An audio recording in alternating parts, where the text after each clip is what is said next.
Dos profesionales de IT. El primero está trabajando en una multinacional, tiene un equipo de 200 personas, gana un sueldazo. Otro profesional está trabajando en una empresa muy pequeña, tiene un equipo muy chiquitito, gana mucho menos que el primero. Y los dos vienen del mismo barrio, tienen la misma educación, la misma edad. Al primero le vamos a llamar, en un alarde de imaginación, A. Y al segundo, en un alarde de imaginación, le vamos a llamar Oveja. B. Le dijeron que tenía que ser ameno. Espero que sea el punto más bajo de toda la charla. A y B. Bien. Yo tengo una cosa aquí para estimular la participación. Tengo unos muñequitos. Entonces yo voy a preguntar, ¿qué pasó con A y con B? O sea, ¿por qué uno está donde está y por qué B está donde está ahora? Los muñequitos los voy a regalar al que participe. Al que conteste bien, el muñequito. Al que conteste mal, el mismo muñequito. La diferencia está en la fuerza con que le va a llegar el muñequito. Bueno, ahí ve, ¿qué pasó? Por azar, suerte de la vida. Azar, muy bien. Es una muy buena respuesta. ¿Qué más? ¿Quiere decir otra? ¿Qué puede haber pasado? ¿Por? Contacto, por ejemplo, ¿por qué no? ¿Qué más? Aptitudes, muy bien. Actitudes, muy bien también. Me van a acabar los muñequitos. Un público muy bueno, ¿viste? Bueno. ¿Alguien quiere añadir algo con respecto a la pregunta? Sí, quiero decir, lo planteé de una forma en que A, evidentemente, tiene más éxito y B parece que no tanto. Ahora yo pregunto, ¿esto es así? No. O sea, ¿necesariamente pensamos que A es más exitoso? Esto es muy importante, tiene que ver porque mi charla se llama Ingeniería del Éxito. Ahora, yo creo que existen tantos éxitos o visiones de éxitos como personas hay. Y a lo mejor B, la oveja, a lo mejor está trabajando en un proyecto que le súper interesa, que realmente lo colma, que está haciendo realmente lo que quiere y su perspectiva de la vida es realmente excelente. Mientras que A lo mejor está trabajando en una multinacional, haciendo cosas que no le gustan, bajo reglas que no le gustan, y realmente podemos decir que el que es más feliz es el más exitoso. Entonces, vamos a hablar de lo que es el factor Dilbert, en el sentido de que, bueno, en realidad esto es un resumen, porque esta charla es una charla que es de más de 2 horas. Pero creo que, bueno, les he dejado lo más esencial. Entonces, cuando hablamos de éxito, lo primero que tenemos que pensar es qué es éxito para cada uno de nosotros. Lo cual requiere un ejercicio de autoconocimiento, lo cual no es fácil, porque somos expertos en mentir. Entonces, vamos a ver qué hay de literatura, de investigación académica acerca de todo este tema del éxito y qué podemos hacer para mejorar nuestras perspectivas de éxito. Vamos a, primero que nada, a visitar lo que dice un pensador que es uno de los gurús en temas de management, se llama Jim Collins. ¿Alguien lo conoce? ¿Quién conoce a Jim Collins? Management, Jim Collins escribió un libro muy bueno llamado Good to Great, que es un poco la Biblia de los emprendedores. Y lo que dice este señor es que para poder tener éxito hay que conjugar 3 cosas: la habilidad, algo que me guste hacer; la pasión, algo que la habilidad, algo que sé hacer; la pasión, algo que me gusta hacer; y la viabilidad, es decir, algo que realmente la gente le parece que es útil. Porque si yo hago algo que, por ejemplo, tengo mucha pasión por hacer, me gusta jugar al fútbol, y tengo cierta habilidad, pero el Barcelona nunca me llama para incorporarme a su primer equipo y jugar la Champions, entonces eso es simplemente un hobby. ¿Sí? ¿Estamos de acuerdo hasta ahí? Si tengo algo que, por ejemplo, sé hacer y me lo compran, pero no me gusta realmente, como podría ser hipotéticamente el caso de A, entonces mi sentimiento es que soy más un mercenario y estoy vendiendo mi tiempo. Si hay algo que me gusta hacer y me lo compran, pero realmente soy muy malo haciéndolo, que a veces sucede, bueno, esto le puse una etiqueta ahí a un músico de rock argentino que una vez se peleó con un disjockey que decía que él era músico. El disjockey no, yo soy músico. Y él le contestó, hoy famoso en un programa de televisión, le dijo, buscate un trabajo honesto. Entonces, pero si llegamos a tener la suerte de poder hacer coexistir las tres cosas, algo que me gusta, que soy hábil para hacer y que además me lo compran, estaríamos en un punto interesante, que yo le denominé por llamarle de alguna forma punto G. Bien, entonces,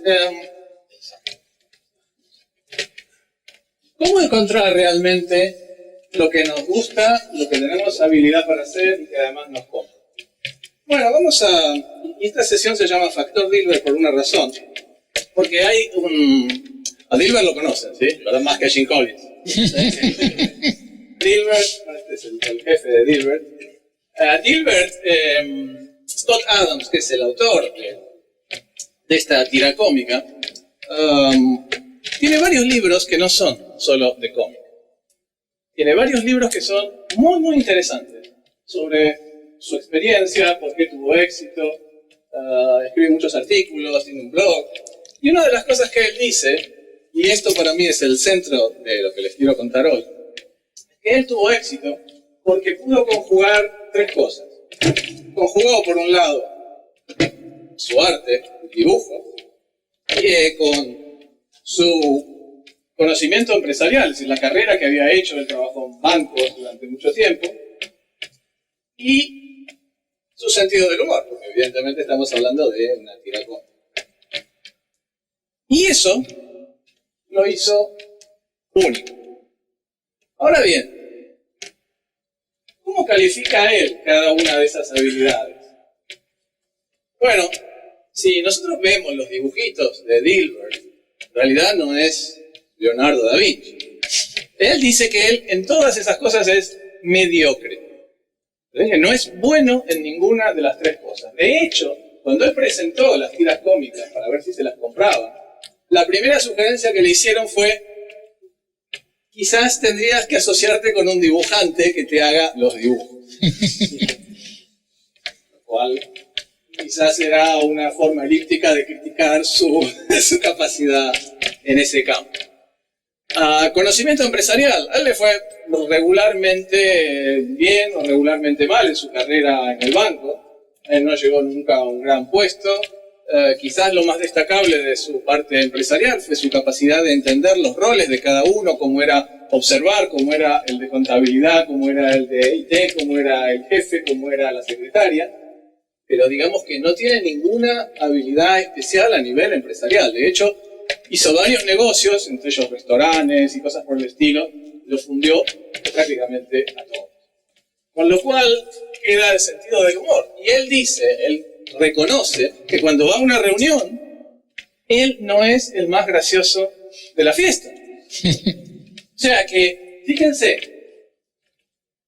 según él, el factor Dilbert, el factor de realmente de hacer algo único que solamente él podía hacer en ese momento es entregarle al mundo una tira cómica sobre la empresa, ¿sí?, que reuniera sus aptitudes mediocres en cada una de esas facetas. A mí me interesó mucho esto porque además es muy motivador. Es decir, piénsenlo, o sea, no hace falta ser un genio para tener éxito. Y yo diría que hay en realidad dos formas de tener éxito. Una sí es realmente ser el mejor, ser Maradona. Si soy Maradona, probablemente no necesito conjugar el arte de saber jugar al fútbol con además saber dibujar. No me lo van a pedir. Pero en la vida en general, cuantas más cosas podamos aportar a ese mix, a ese cóctel, en la vida profesional, y no, ojo, no solo en la vida profesional, sino en nuestra vida privada también, eso nos hace mucho más ricos. Y repito, no hace falta que seamos excelentes. ¿Okay? Entonces, yo esto lo empecé a estudiar y empecé a ver si realmente se cumplía en otras áreas y con otras personas. Y la primera persona que conozco muy bien soy yo. Con lo cual dije, bueno, a ver, ¿qué pasó conmigo? Cuando yo vine a Barcelona, porque no sé si se habrán dado cuenta, porque hace mucho que estoy, ya el acento se me fue totalmente, pero yo... El acento catalán. Es el chiste, no. Bueno, quizás tenga todavía un poquito de acento argentino, pero cuando vine acá, cuando vine Messi tenía 1 año y Ferran Adrià estaba empezando a aprender a cocinar, yo no sabía programar. Sí, sabía programar, había estado en IBM. ¿Era el mejor programador del mundo? ¿Era súper excelente? No. Tenía conocimientos de comunicación. Quiero decir que hay una cosa que les quiero explicar sobre mi carrera: comunicación y afectividad. Yo estoy en esta carrera, vos hablaste de la suerte antes, y yo diría que estoy en esta carrera por suerte. Suerte. Y la suerte, me atrevo a decir que ni siquiera es buena o mala, es simplemente suerte. Y lo que hagamos con las cartas que nos tocan depende de nosotros. Yo me quería inscribir en la carrera de psicología. De hecho, mis padres, mis tíos, mis abuelos son profesores, son artistas, son poetas. Y yo quería hacer una carrera realmente de ciencias humanas. ¿Qué pasó? A la de psicología no me pude inscribir por un tema burocrático. A la de literatura llegué 1 minuto tarde a la inscripción. Y se ve que no son muy flexibles a la hora de... Y por descarte me inscribí en una cosa rara que se llamaba Análisis Universitario de Sistemas, que hoy es la licenciatura en informática. Y aparecí en esa carrera y, ya que estaba 4 años después, me licencié y la terminé. Pero eso me permitió aportar a esta carrera que en general, y no quiero ofender a nadie, pero mucha gente que trabaja en tecnología se siente atraído a la carrera por la posibilidad que le da de estar solito con una computadora, nadie me molesta y yo puedo programar, me aíslo del mundo y soy yo, mi circunstancia la dejo afuera. Y lo que hice yo fue aportar realmente toda una parte de afectividad que venía de toda esa poesía o de todo lo que era la parte literaria, la parte de comunicación. Y eso realmente me dio un talento único, porque a mí la gente me buscaba como nexo entre lo que era el mundo de informática, que me parecía oscuro, raro, los que no conocían de informática, y la parte de negocio, la parte de otras áreas de la empresa. Entonces, aquí también se cumple, digamos, lo que decíamos, el factor Dilbert. Y también, para poder realmente tener éxito, volvemos a Jim Collins, hay que tener algo que sirva para algo, que sea útil. ¿Sí? Es decir, yo puedo combinar 4 o 5 o 10 mediocridades, pero si lo que estoy haciendo con eso no es algo que le sirva a nadie, en realidad no estoy siendo útil. Entonces, la idea de combinar las mediocridades es decir, bueno, con esto puedo hacer algo que sea realmente único. Y lo que hicimos nosotros fue crear una empresa, que era una empresa donde realmente la gente se sentía bien tratada, los valores, digamos, eran muy humanos, para llamarlo de alguna forma. La capacidad nuestra de comunicación fue muy buena. Sobre todo estamos hablando cuando se crearon en el 91, realmente destacaban. La gente me decía, hey, las comunicaciones que me llegan de ustedes, comparadas con las de la competencia, realmente tienen otro tipo de nivel. Y todo eso, evidentemente, fue lo que permitió llegar al éxito. Pero para mí, una cosa es el éxito comercial, la otra era lo que yo quería hacer. Yo estaba realmente aburrido de hacer lo que en informática es repetitivo. A mí me gusta la novedad. De hacer siempre lo mismo para mí es el infierno. ¿Sí?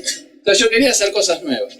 Y en esa época en informática probablemente lo que hacías, si tenías un trabajo, era hacer 1000 veces el mismo programa de facturación, 1000 veces el mismo listado de facturas, 1000 veces el mismo listado de pedidos, 1000 veces la misma entrada de albaranes o lo que fuera. Y yo quería hacer algo diferente. ¿Y cómo lo conjugué eso con el tema de viabilidad? La viabilidad que dijimos, ¿por dónde viene? Por una necesidad, por un problema. Es decir, si yo no estoy resolviendo algo, no sirve. ¿Qué pasaba? En esa época, nosotros trabajamos en un equipo de IC 400. No sé si lo conocen, fue muy, muy exitoso, sobre todo aquí en Europa. Y en esa época no había todavía lo que llamaban depuradores interactivos. Era muy difícil probar un programa, porque había un depurador de línea y yo era un vago. O sea, a mí no me gustaba poner un punto de interrupción sabiendo el número de la instrucción mirándola en el listado. Y cuando me salía un punto de ruptura en pantalla, me salía un número y tenía que ir a ver a qué correspondía en el listado de la compilación. Yo era un vago, soy un vago, sigo siendo un vago. Y eso nos trae a otro de los temas del factor Dilbert, que es el defecto virtud. Yo hice hace poco un curso con un pensador que se llama John de Martini. ¿Alguien conoce a John de Martini? Bueno, John de Martini es también otro de estos gurús que cobran mucho por cada conferencia y que bueno, que va muchísima gente de todos los países. Y en realidad lo que él dice, bueno, es tan viejo como Aristóteles. Pero lo que plantea es que todas las cosas, por eso hablábamos de la suerte, si es buena, si es mala, él dice que todas las cosas tienen dos lados o dos caras. Y que en realidad el universo es un conjunto de pares opuestos complementarios. Y que si solamente vemos una de las caras, estamos realmente quedándonos con una fracción de la realidad. Te voy a dar otros ejemplos de eso, pero básicamente lo que dice John de Martini es eso, que el universo es perfecto y lo que es imperfecto es nuestra percepción. Cuando no queremos creer que todas las cosas tienen un lado bueno y un lado malo, entre comillas. Por eso la suerte, buena, mala, lo que fuera. Y a mí esas pocas ganas de tener que trabajar extra, esa intolerancia por hacer un esfuerzo extra, me llevó a que yo necesitaba un depurador interactivo. Yo no quería tener que perder tiempo mirando el numerito en el listado fuente, la compilación. Entonces, ¿qué hice? Creé un depurador interactivo que me servía a mí. Es decir, había un problema. Esto se tarda mucho. Vamos a hacerlo mejor. Ese problema, y ese fue el primer producto, estamos hablando del año 91, el primer producto de mi empresa. Donde yo además pude hacer algo que no era un listado, no era una compilación siempre de albaranes y facturas y siempre el mismo programa, me permitía expresarme personalmente, me permitía entrar en el camino de la emprendeduría. ¿Sí? Donde el cual yo intuía que además de conseguir lo que uno siempre dice, vamos a hacer una empresa y me voy a hacer rico. No me hice rico. Pero soy mucho más feliz porque he conocido muchísimas otras cosas. ¿Y qué otras cosas aprendí y qué otras cosas vale la pena aprender? Desde mi punto de vista de, básicamente, un colega de ustedes, que también trabajo siempre en informática. Bueno, la sesión completa, digamos, hay muchas cosas que tienen que ver con el tema este que yo les digo, con la comunicación y con el lado que yo llamaría el lado blando del éxito de nuestra comunicación con el mundo. Es decir, por un lado hay una parte dura, el núcleo de conocimiento que tiene que ver con nuestra profesión. Es decir, yo no podría haber programado si no sabía el lenguaje, ¿ok? Pero hay toda una serie de cosas que son el lado blando, que tienen que ver con nuestra afectividad, con nuestra capacidad de comunicación, con nuestra capacidad de convencer, persuasión, con nuestra capacidad de negociar. Fundamental, porque yo en definitiva cuando voy a una negociación no obtengo lo que merezco, obtengo lo que sé negociar. Y la capacidad de persuasión, por ejemplo, y de influencia es importantísima porque esto lo puedo usar con fines, digamos, de poder convencer a alguien de que su mejor opción es la que corresponde, pues lo puedo usar con fines manipulativos. Es decir, que si no soy consciente de las técnicas de influencia manipulativa, el que puedo sufrir soy yo. Entonces yo pregunto, ¿quién conoce, por ejemplo, a Robert Cialdini? ¿Quién ha leído el libro de Influencia? ¿Quién ha leído el libro de Getting to Yes, que es uno de los clásicos en negociación? Ahí tenemos a una. Te voy a regalar un muñequito. Por buen lector. No sé si va a llegar. Igual se lo agarra otro, pero... bien.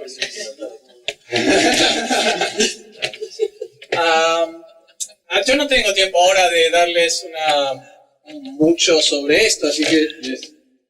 pero tampoco es la idea que lean estos libros en concreto. O sea, lo importante, yo creo, y es un poco el leitmotiv de esta presentación, es que, por un lado, aprender sobre todo lo que está afuera. Usted está en un congreso, y mejor decirlo, un congreso que es específico de tecnología, hacía un poco raro. Y está muy bien, y eso demuestra un interés en ustedes en aprender. Pero que también hay un alto retorno de la inversión cuando aprendemos cosas que no son de nuestra carrera. Fíjense que después las podemos combinar para hacer algo único, porque a lo mejor los demás no se les ocurre estudiar negociación, influencia, psicología, morfopsicología, como decíamos antes, o teatro. El teatro me enseña a escuchar, por ejemplo, modular mi voz. Hay estudios que dicen que la gente que tiene una mejor voz obtiene un salario mayor. ¿Por qué? Porque la voz es algo que realmente nos influencia mucho. Y la forma en que decimos las cosas, la forma en que modulamos la voz, tiene mucho que ver con nuestra carrera profesional. Hay cursos de voz, por ejemplo, como cursos de locución, etc. Entonces, y la segunda cosa con respecto a aprender cosas raras, es que aprender es como un músculo. Si yo ese músculo no lo ejercito, ¿qué pasa? Me cuesta mucho más aprender. Si lo voy ejercitando, es increíble, pero la mente es... el cerebro tiene neuroplasticidad. Las neuronas se reconfiguran a medida que yo hago algo nuevo, a través del hábito. Eso nos pasa cuando vamos, por ejemplo, a un país y aprendemos por inmersión un lenguaje nuevo. La primera semana nos duele la cabeza porque ¡wow! Muy difícil aprender catalán. Y la segunda semana ya es como que ya no nos duele la cabeza porque lo que ha pasado es que nuestro cerebro se ha empezado a reconfigurar. Bueno, el chino se tarda un poquito más, me ha dicho, no sé, nunca he estudiado chino, pero eso es básicamente el tema del aprendizaje, de aprender cosas diferentes. Y por ahí habíamos hablado de actitud. No sé quién lo dijo cuando hablábamos de A y B, habíamos hablado del tema de actitud. Nosotros tenemos como referente de máxima pasión a Javier Mascherano, del mundial pasado. La pasión. Y Steve Jobs decía que la pasión es necesaria porque generalmente el universo nos va a poner tantos obstáculos en cualquier cosa que queremos hacer que si realmente no estamos comprometidos con lo que queremos hacer, al final vamos a terminar abandonando. Y mi experiencia me dice que sí, que el universo puede ser muy, muy, muy insistente con ese tipo de cosas. Y con respecto a la actitud hay una segunda cosa, que no es exactamente pasión, pero que se deriva de la pasión, que es el entusiasmo. Yo puedo ser muy pasional, pero si no lo demuestro, nadie va a saber que soy entusiasta. Puse esto, no sé si alguien vio esta película. ¿Le gustó? ¿Qué te pareció? ¿Cómo lo caracterizarías a Philippe Petit? Este es un equilibrista que armó toda una organización, porque eran varios, para poder hacer una cosa que además estaba prohibida, es una cosa ilegal, por eso el crimen artístico del siglo. Philippe Petit era de estos que andan en los cables, en la cuerda floja, que hacen el equilibrista. Él un día, en una peluquería, vio una revista y vio que estaban por construir 2 torres muy grandes en New York. las Torres Gemelas. Y él dijo, sería magnífico, esto sería ya el máximo de mi carrera, poder tirar un cable entre una torre y la otra torre y pasar entre las dos torres. Evidentemente es prohibidísimo, no se puede hacer, y lo consiguió.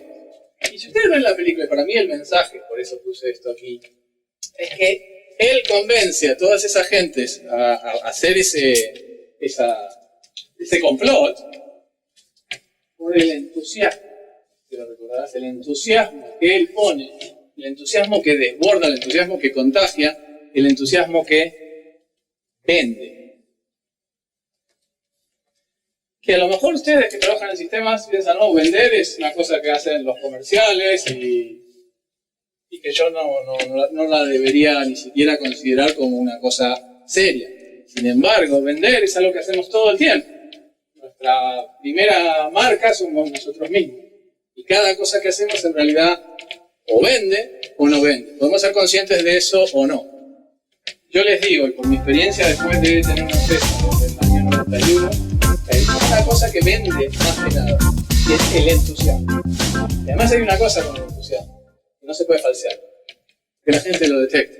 O sea, no somos estúpidos. Si alguien viene y dice, mira, esto es buenísimo, comprarlo, y vemos que está mintiendo, lo detectamos enseguida. Por eso decíamos de buscar realmente lo que a nosotros nos interesa, porque después va a ser muy fácil vender. A mí me resultaba muy fácil ir a vender el debugger. Diría, ¿cómo no tenés esto? A mí me va de maravilla. Y era muy fácil transmitir ese entusiasmo y transmitirlo en la empresa. Entonces hablamos del tema de la actitud, estamos hablando de lo que decía John de Martini, que lo decía Aristóteles también acerca del universo. Y hay una historia que es un cuento taoísta que a lo mejor ustedes han escuchado acerca de un cuentito, se los cuento si es un minuto.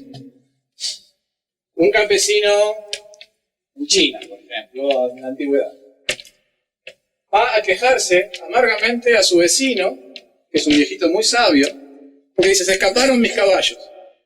¿Lo conocen el cuento este? No. ¿Vos lo conocés? Bueno, te voy a dar un muñequito nada más que para que te quedes callado y no cuentes el final. Bueno, pasa siempre. Bueno, el tema es que se queja amargamente y el viejito, que es muy sabio, le dice, pero ¿será bueno o será malo? Y él dice, no, es malísimo, se fueron mis caballos, no tengo caballos.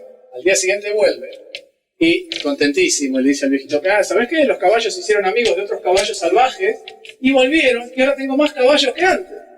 Y el viejito, que era muy sabio, le dice, ¿será bueno o será malo? Y dice, no, es buenísimo, ahora tengo más caballos. Y al siguiente vuelve, evidentemente, llorando. ¿Por qué? Mi hijo se subió a uno de los caballos salvajes, lo tiró y se rompió una pierna. El viejito, ¿qué le dice? Bueno, es malísimo, se rompió la pierna, no entendés. Al día siguiente que vuelve, todo contento porque dice, los soldados vinieron ayer a reclutar a mi casa, se iban a llevar a mi hijo a la guerra. Cuando vieron que estaba con la pierna rota, lo dejaron. Y estoy feliz. ¿Qué le contesta al viejito? Será bueno, será malo. Lo que decía antes, que mencionaba de Martín, el universo es pares de opuestos complementarios. En todo hay el germen de una cosa y de la otra. Que cuando lo pensamos, es un pensamiento liberador. Porque ya no tengo mala o buena suerte. Me pasan cosas. Y depende de mí considerarlo de una o considerarlo de otra. Así como la felicidad depende de nosotros. La felicidad es una opción. No depende de nadie. Es una opción. Yo quiero ser feliz. Nadie me lo puede impedir. Y como ejemplo de eso, voy a poner un ejemplo ya que vengo de una familia de literatos. Mi madre siempre es uno de los libros favoritos de mi madre, La Cartuja de Parma. No sé si alguien lo leyó, Stendhal es un autor bastante... Y bueno, y al final, como todas esas cosas que nos recomiendan las madres, uno puede ser un rollo, no leí, hasta que un día dije, bueno, vamos a leer a ver por qué este libro es tan interesante. Y yo no sé si esto que voy a contar ahora fue lo que más le gustó a mi madre o no, pero a mí sí. Y hay una parte en que el protagonista, que es está preso, ¿sí? Lo meten preso en un lugar, imagínense, horrible, una prisión de la época de Napoleón, sucia, con comida horrenda, ratas, todo lo peor que se puedan imaginar. Fabricio Beltrán, que es el protagonista, nunca estuvo tan feliz en su vida, porque se enamoró de la hija del carcelero. Y tan feliz estaba que cuando sus amigos, arriesgando su vida, lo vienen a liberar, se metan en la cárcel para llevárselo, el que dice: no quiero, soy feliz aquí, no tengo que llevar la rastra a Fabricio. Y como yo le digo siempre a mi hija, no podemos evitar el dolor, pero sufrir es opcional. Depende de nada ni nadie más que de nosotros. Entonces vamos ahora ya para un ejemplo más de lo que es el factor Dilbert. Steve Jobs. Steve Jobs, por suerte, es alguien que conozco también muy bien, porque hay un montón de biografías. No sé si leyeron la de Saxon, ahora salió una nueva que también leí un montón sobre Apple.